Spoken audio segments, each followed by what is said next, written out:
So, ito yung master speed room. Yun. So, nandito yung isang CR.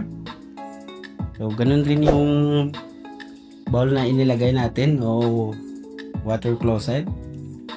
Yan siya.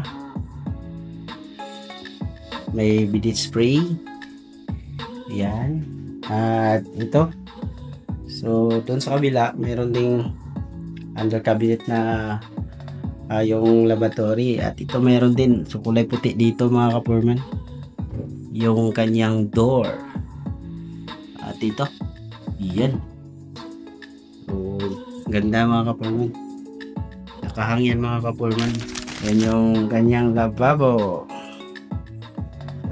So, laboratory mga kapurman dito sa CR. At mayroon din dito faucet. At ayun, yung kanyang shower. At ito naman yung kanyang heater. Yan.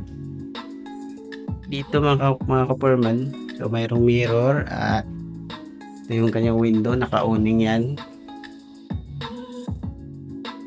So, may window grills din.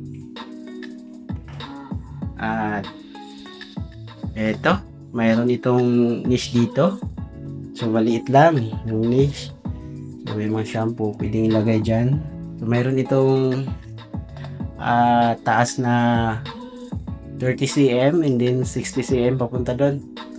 At itong kapal niya, so 3 inches nasa 7 cm.